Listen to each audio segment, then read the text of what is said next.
All right, hey, good to be here in LA. A lot of pretty gals here. I find it hard to approach women at a bar. I feel like women should hit on men more. Hit on us, ladies. You can say whatever you want to a guy. I had an older lady approach me once. She goes, "Ooh, I'm gonna kidnap you." I was like, wow, I could never say that to a woman. I say that to a lady, she calls the police. I would be curious to know what a woman could say that would offend me. Like, all right, I'm gonna take you home, drug you, take advantage of you, and film it. I'd be like, all right, well, at least let me pay for the Uber. I'm just jealous of you gals. You have options. You have the freedom to say no. Like if a girl goes on a date with a guy and this guy takes out his Nazi memorabilia, she's like, I get the hell out of here. If I go on a date with a girl, she takes out her Nazi memorabilia, I'm like, I gotta bang her and get the hell out of here. Could be a long winter. I don't know, it's just tough to date now. You know, we have no patience anymore. We want everything immediately now. We want everything quick. We want Uber, Tinder, Netflix. Everything's so quick now. The only thing we don't want quick is sex. When's that gonna catch up, you know? I was with a girl the other night. I finished kind of early. She's like, hey, what's going on here? I was like, well, these are the times we're living in. Come on. I don't have the patience for your vagina to be buffering. Let's go.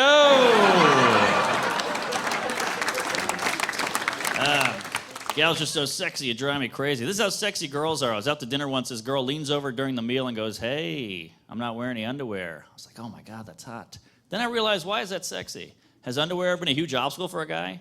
Has any guy ever taken a girl's jeans off, seen panties, and been like, whew, it's gonna be a long night.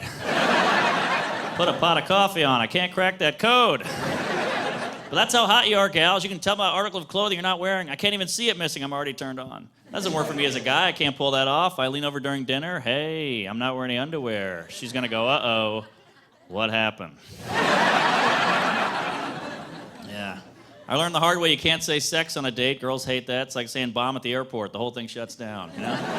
It's weird, we all like sex, it feels good, but you can't bring it up. The only way to get the thing you want is to pretend like you don't want it. That's weird behavior. What if job interviews were like that? So, Mark, why do you want to work here? Who says I want to work here? I don't know, maybe it's me. Maybe I'm screwed up sexually. You know, I caught my parents having sex when I was 8, 21, and today. The idea of your parents having sex is so horrifying, isn't it? That's why I'm surprised parents don't use that as a threat. Wouldn't that be so effective? Like, hey, Timmy, better clean that room. Me and your mom are gonna go at it. How do you on that math test, Billy? I got a D. I'll show you some D. I don't know. The gays have it figured out. Yeah, I love a good gay. My roommate's gay. I like having a gay roommate. He's gay, I'm broke. I feel like poor people and gay people have a lot in common, you know? Right? We're both born that way. Yeah. Yeah. Women just want to be our friends. And when you finally tell your parents, they're like, yeah, we knew. I went to the gay pride parade a couple months ago. Still sore. Had a good time, yeah.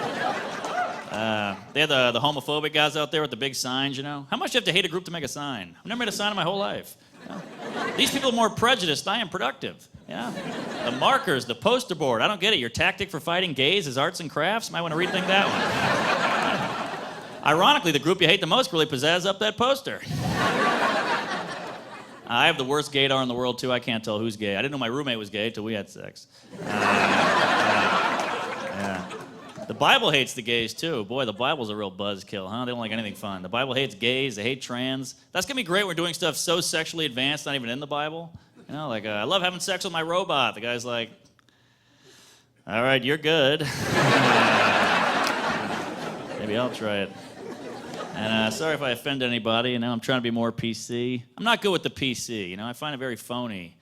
You know PC's phony because you'd never use it in an emergency. There's too many syllables. The words would take too long, you know?